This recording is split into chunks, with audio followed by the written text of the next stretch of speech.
Welcome to Electrified. It's your host, Dylan Loomis. First up today, let's take a look at year-to-date global EV sales from RowMotion. This data includes full EVs and plug-in hybrids, and with that in mind, global EV sales hit 1.1 million for the month of April this year, which was up 21% year over year. Thus, year-to-date, global EV sales are 4.3 million units. The Chinese EV market has grown by 30% so far in 2024. In Europe, it's grown 8%, and in the USA and Canada, it's grown by 7%. This chart does not break it down specifically, but as we've been highlighting, much of that growth has been driven by hybrids, not full EVs. One other trend I would highlight, if you were to remove the dark portion of these bars, which is sales in China, that leaves the EU, North America, and the rest of the world, and if you were just comparing those bars for the last year or so, they've been fairly static. So while it's true that all regions are indeed positive through the first 4 months of the year, to keep up with the pace from last year, we will need to see stronger sales throughout the rest of this year. Tesla has launched 2 new promotional offers in China, a 0 down payment or a 0 interest offer. Both of these will expire though at the end of June. I went ahead and translated the image, and for the 0% interest, which is also for a limited time, it appears as though that requires a roughly $11,000 down payment to get that offer. Reading the fine print, you cannot combine both. Shifting to the United States, Tesla has increased the price of the Model 3 Performance by $1,000. It now sits at $54,900. However, both interior options, black and white, are included, so you can have either and still qualify for the tax credit. But now choosing any paint color other than the stealth gray means you would disqualify yourself from the credit. I'm also hearing that customers are having their delivery dates for the Model 3 Performance pushed back because they're struggling to get final EPA approval. Good news for the battery energy storage market in Australia, as they're about to implement some key reforms. The changes are part of ongoing reforms to the national electricity market to take into account these newly emerging technologies. Part of that will be the ability of battery storage projects to register as a single unit rather than 2. The 2 main improvements: 1, it should smooth the process for connections for new batteries, which is typically a long process, and it should create greater clarity for the market to see how much storage is actually available and more flexibility for big batteries to provide crucial market services. To date, BESS projects have had 2 identities, one as a generator for when they're dispatching into the grid, and another as a customer or load when they're charging. That was largely thanks to the incumbent system that just was not set up for bi-directional energy flows. To date, that has meant added costs, a lack of visibility, and a lack of flexibility, particularly when it comes to participating in the ancillary services market. The hope is that these new reforms actually go live in early June. Simply put, the process of connecting these battery storage projects to the grid is going to become a lot easier, and then once they're connected, the projects will be able to operate at their full capacity with less hurdles to do so. Just in case you have not been following along, Tesla's Megapack has been playing an outsized role in Australia's transition to a more sustainable grid. We have Edward Ludlow from Bloomberg putting out this article today, and I think it's a perfect encapsulation of part of the problem with our society and reading headlines only. In this case, there will likely be tens of thousands, if not more, people that just see this headline but don't read the article because Bloomberg is a paid source. And with only the headline, your takeaway is going to be negative. Tesla's FSD struggled soon after leaving my driveway. However, if you actually read the article, there were definitely some positive takeaways. His conclusion: I have not yet decided if I'm going to pay the $99 a month for FSD. I did find the experience interesting, informative, and fun. I learned a lot, both about the technology's progress and its limitations. I just feel compelled to periodically share reminders to be careful about how you allow your thoughts to form just based on headlines alone, all of those articles you see but don't actually read. This one was pretty interesting. We have Chevy finally beginning deliveries of the Equinox, and their chief marketing officer is saying they're ready to take over Tesla's lead. The Chevy Chevy exec said despite all of Tesla's success the past few years, the tides are finally turning in Chevrolet's favor as EV shoppers gravitate to more practical options and legacy brands. Another interesting comment, he said customers will say, if it doesn't haul or tow or fit my kids or have the safety features I want, I'm tapping out.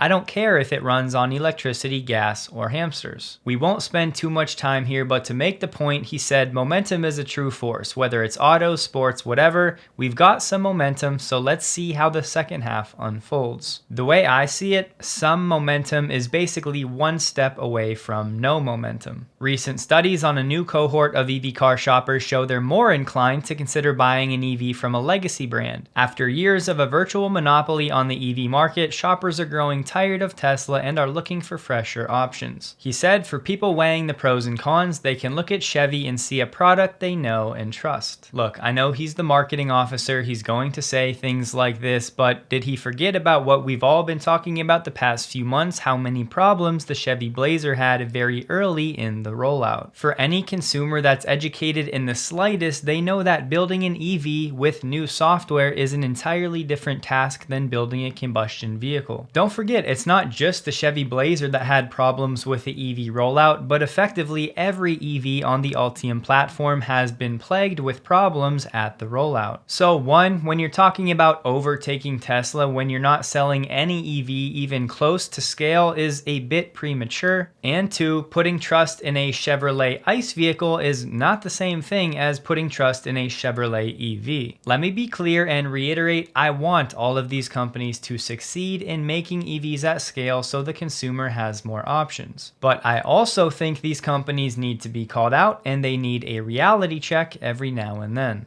Many of us here are eager to protect our families by driving a Tesla.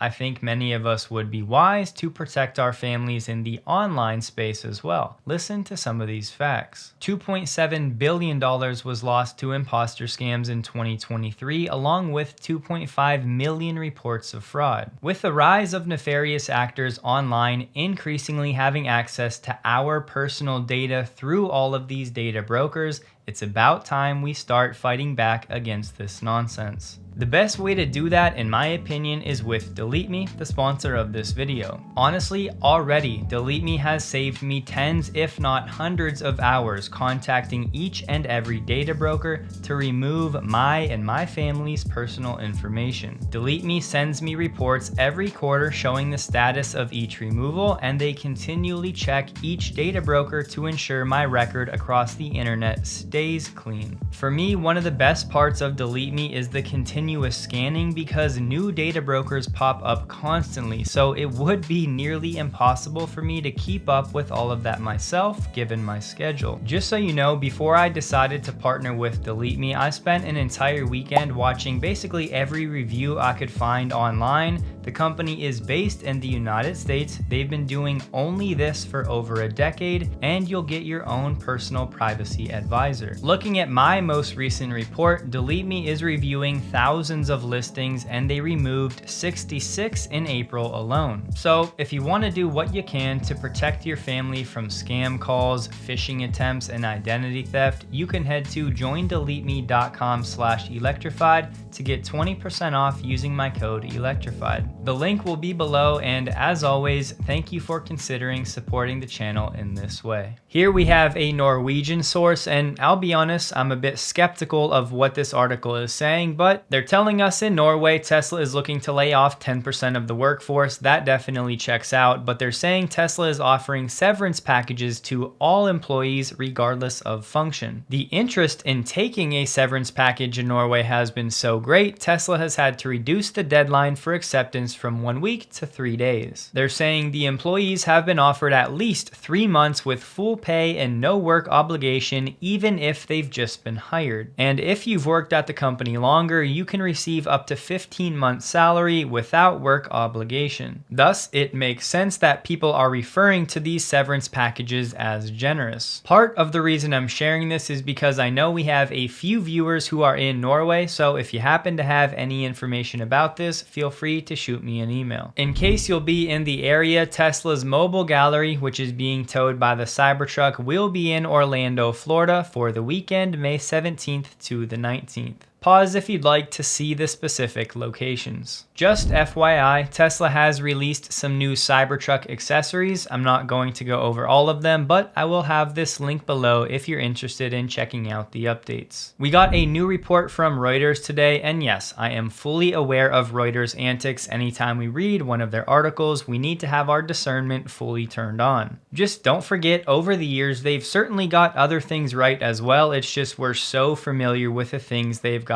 terribly wrong. This time around, they said Tesla is pushing ahead with plans to power the global development of FSD with data from China that could be processed within the country. As part of the effort, Tesla has been developing plans for a data center in China to train the algorithm needed for more fully autonomous vehicles. Until recently, Tesla has focused on efforts to secure approval from Chinese regulators to transfer data generated by its EVs in China out of the country for FSD. For now, it's not clear if Tesla would proceed with both options for handling self-driving data from China, data transfer, and a local data center, or if it was developing parallel plans as a hedge. To clarify things at this point, Tesla already has a data center in China. They've had one there now for a few years because China told them they had to. So all of the data that Tesla collects about its customers and their behaviors needs to be kept in China. Now, to date, when it comes to FSD and training the algorithm, Elon has been trying to get Chinese regulators to allow Tesla to send that training data back to the United States to further train the neural nets. The word is that was a big part of Elon's visit to China. He was trying to convince the regulators to allow Tesla to send the FSD training data back to the United States. And now Reuters would be implying that it looks like Tesla has not gotten that approval and that Tesla is either creating a new data center or adding to the current one to actually train the neural nets for FSD in China. Back to the article, Reuters said setting up a data center in China for FSD development would require Tesla to work with a Chinese partner. There's also a potential hardware sourcing challenge. If you've been following along, we did briefly touch on the US sanctions when it comes to what chips NVIDIA is actually allowed to export into China. Included in this export ban are both the A100s and the H100s that Tesla is using very heavily to train the FSD neural nets. Now, it's true, the US bars NVIDIA and its partners from selling advanced chips to China, including via third parties, but the sale and purchase of the chips are not illegal in China. What happens when you have parameters like this? A black market. There have been 11 or so sellers of these chips that are little known Chinese retailers.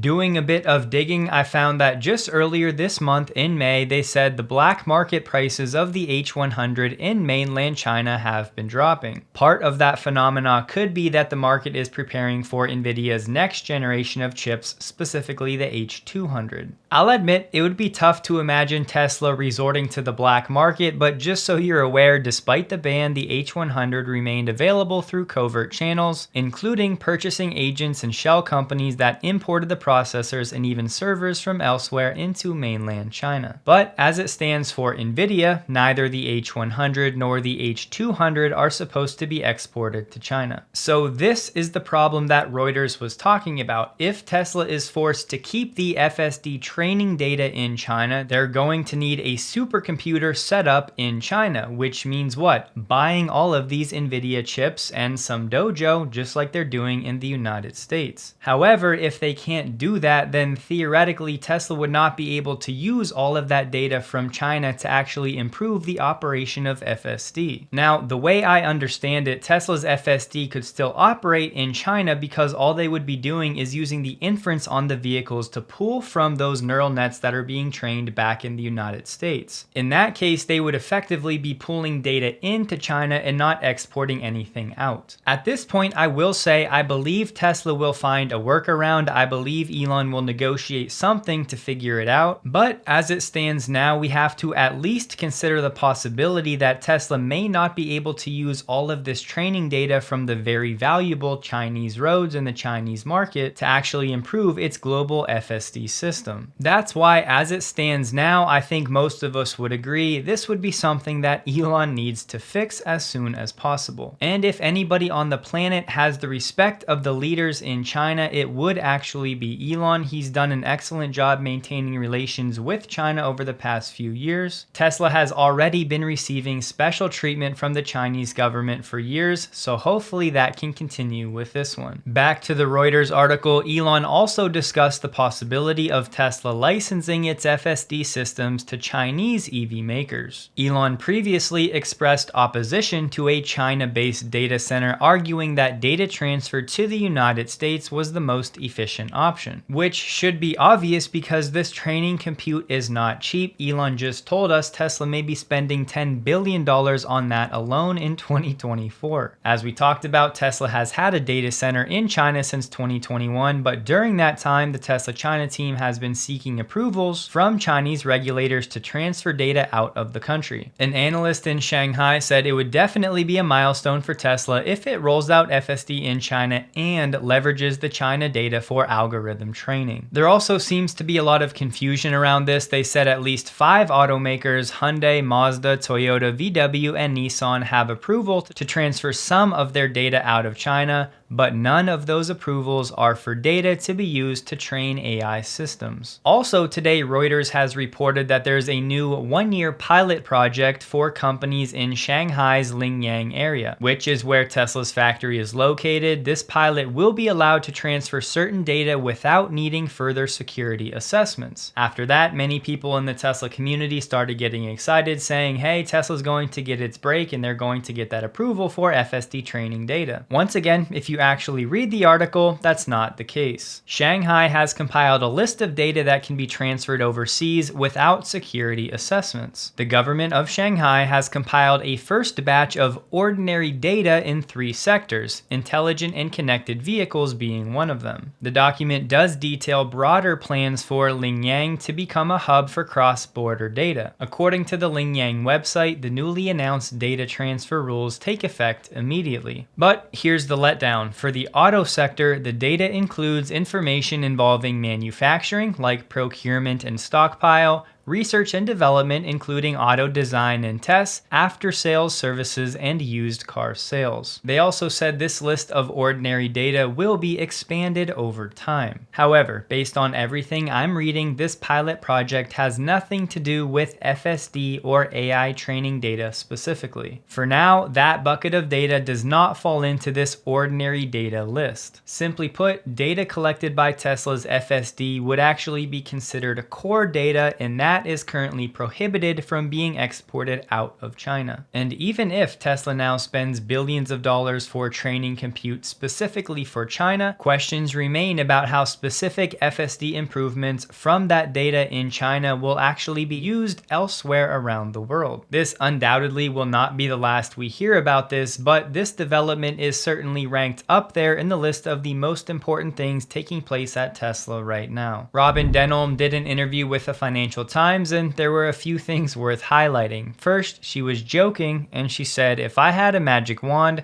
Twitter would not exist. She cited one example, which was Elon tweeting about Tesla reincorporating in Texas, and that just made it harder for Tesla's board of directors to make it look like they were doing that in an impartial manner, and not just reacting to whatever Elon said he wanted to do. She said, do we have tough conversations about tweets? Absolutely. But she said, he's a contrarian, and you can't be a contrarian part of the time, so you've got to work with that as a board. I might wake up in the morning and read a tweet that I was not expecting. I don't wake up to a strategy shift that we have not talked about. So perhaps there are social media lines that even Elon is not ready to cross. Other than that, most of the article was things we've already covered, and a lot of it was actually Robin calling complete nonsense for many of the things that are reported about Tesla and Elon. One being Elon's drug use, and that the Tesla board was concerned about it. She said, I've been around this company 10 years and I have never seen any evidence. We also learned that it's most of Tesla's board of directors directors, excluding Kimball, that are actually part of this global drive to get shareholders voting. She did make a fair point defending her independence from Elon, saying, "If I did not agree with something that was happening at the company, I could walk away tomorrow," referring to the life-changing money that she's already made. And finally, because some people out there still do not get it, she said Elon has not been paid for any of his work for Tesla the past 6 years. On the Tesla layoffs front, we learned specifics. Tesla is cutting approximately 600 more employees at its manufacturing facilities and engineering offices in Fremont and Palo Alto. This will impact an array of departments, impacting factory workers, software developers, and robotics engineers. According to the filing, it's 378 jobs in Fremont, including staffing and running vehicle assembly. There were also 65 cuts at Cato Road, the 4680 pilot plant. In Palo Alto, the engineering headquarters, 233 employees being let go, including 2 directors of technical programs. Tesla might be dropping Steam support on some new deliveries of the Model X. For now, there's no indication that other Tesla models will be affected. I was able to find the message from Tesla. It said, "Tesla's updating the gaming computer in your Model X and your vehicle is no longer capable of playing Steam games. All other entertainment and app functionalities are unaffected." Usually, Tesla updates make your car better, but unfortunately, that's not the case this time around. In case you missed it, it's official. Tesla's biggest retail investor, Leo Koguan, will be voting against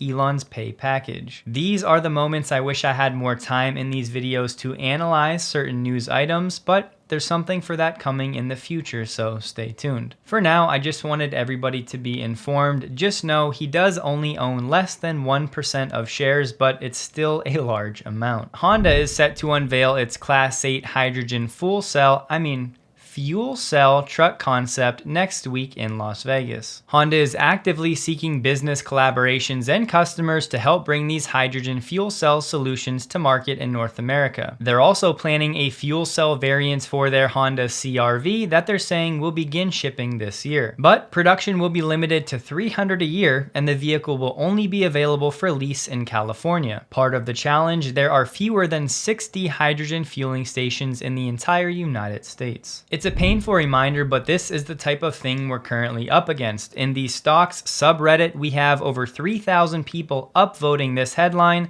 Tesla's self-driving tech ditched by 98% of customers that tried it. So not only is this phrased in a very adversarial tone, but it's also not even accurate. Elon already debunked this, but that does not stop people from running with false information. A camouflaged prototype version of an upcoming Kia pickup truck has been spotted in North America, specifically in California. The expectation is this truck will be on Kia's eGMP platform, which is their modular architecture that they use for other EVs like the Ioniq 5 and 6 and the EV 6 and 9. We really don't have many details about this vehicle, but Kia's EV9 is already selling pretty well in the United States, but they're currently being produced in South Korea. However, that's about to change as Kia's factory in West Point, Georgia is supposed to start production this month. There are still questions for Kia when it comes to battery sourcing, but Kia plans to add an EV battery facility to the Georgia plant in 2025, so at that point they're confident the EV9 would qualify for the full tax credit. And honestly, the EV9 at around $49,000 would be a pretty attractive offer for many people in the US. Now we have Toyota, Nissan, Honda, and other major Japanese automakers planning to work together to develop software for next-gen vehicles. There will be a more detailed strategy announced soon, but the takeaway is Japan knows it needs to do something about software for its vehicles as soon as possible. Mercedes workers at a plant in Alabama have voted against joining the UAW. In case any of you are Chevy Camaro fans, GM president wants to bring it back as an electric car and one that's affordable. Nothing set in stone yet though. The official Tesla account on X said, "Congrats Tesla Fremont and Giga Nevada on building their 3 millionth car." Tesla stock closed the day at $177.46, up 1.5%, while the Nasdaq was down 0.07%. It was another slower volume day for Tesla, trading about 20 million shares below the average volume the past 30 days. Don't forget, check out Delete Me linked below. They're an awesome company doing important work. I think they're a company worth supporting, and and you of course get a great benefit in return. Hope you guys have a wonderful and a safe weekend. Please like the video if you did. You can find me on X linked below, and a huge thank you to all of my Patreon supporters.